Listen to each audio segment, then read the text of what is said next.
Bismillahirrahmanirrahim. Honorable Speaker, thank you for giving me the opportunity to speak today.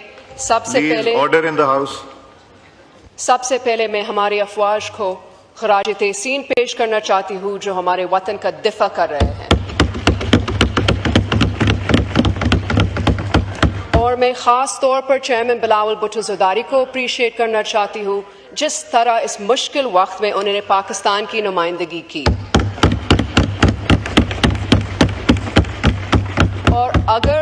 और अगर कभी दोबारा मुश्किल हालात आए तो पाकिस्तान की हर औरत मर्द बुजुर्ग और नौजवान इस वतन के दिफा के लिए लड़ेगा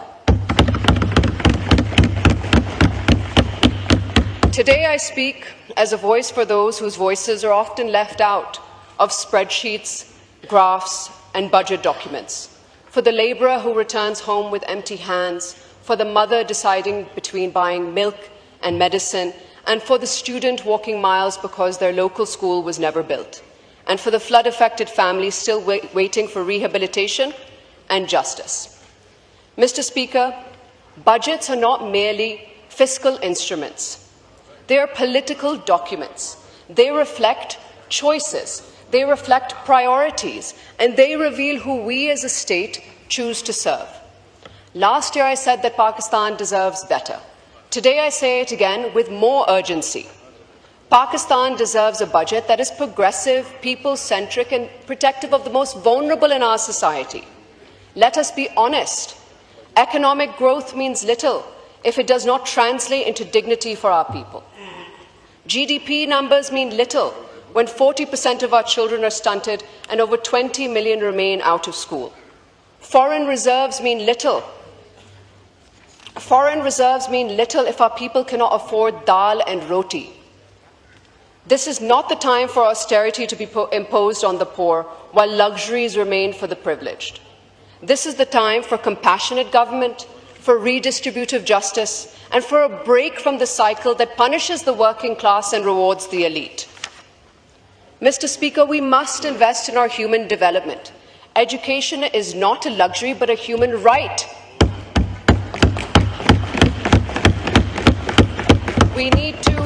We need to increase allocation for education, not as a formality but as a national emergency.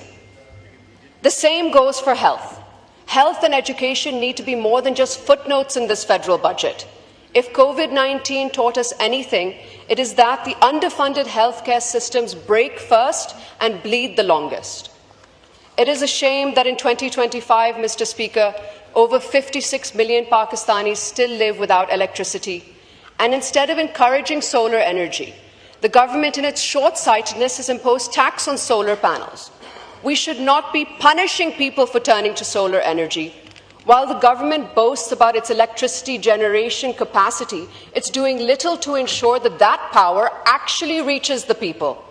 My constituents continue to suffer through 15 hours of load shedding.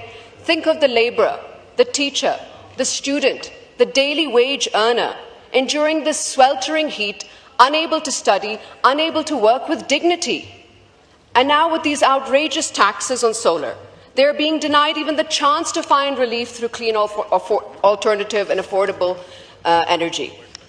We in the Pakistan People's Party are proud that it was our leadership that launched the Benazir Income Support Program.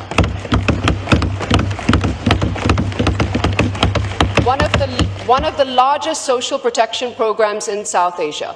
And we welcome the government's 21% increase in its allocation in this year's budget. It is now time to expand its scope, link it to female literacy, and link it to health insurance. And let me say this with conviction. Women are not a sector of the economy, we are half the population.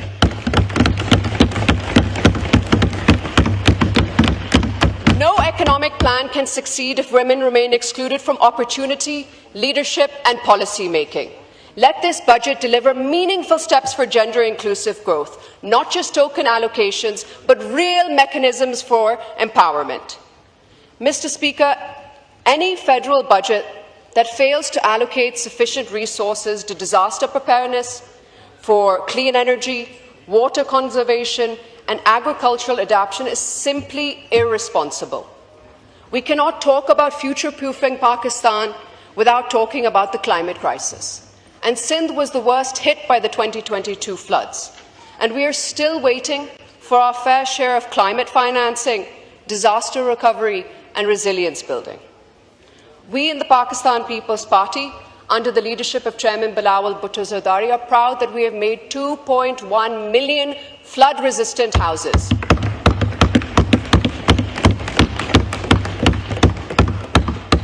No other party or province can claim the same.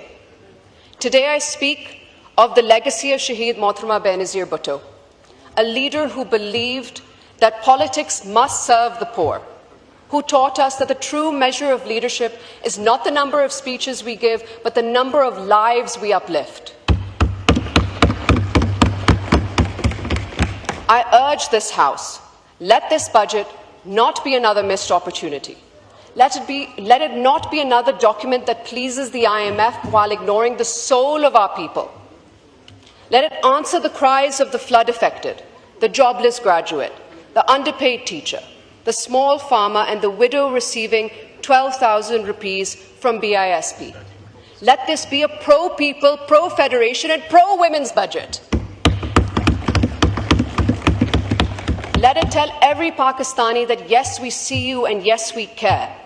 In closing, I want to echo with what Shaheed Prime Minister Zulfikar Ali Bhutto once said, that there are two kinds of politics, the politics of power and the politics of service. We choose the politics of service. Let that be our choice again.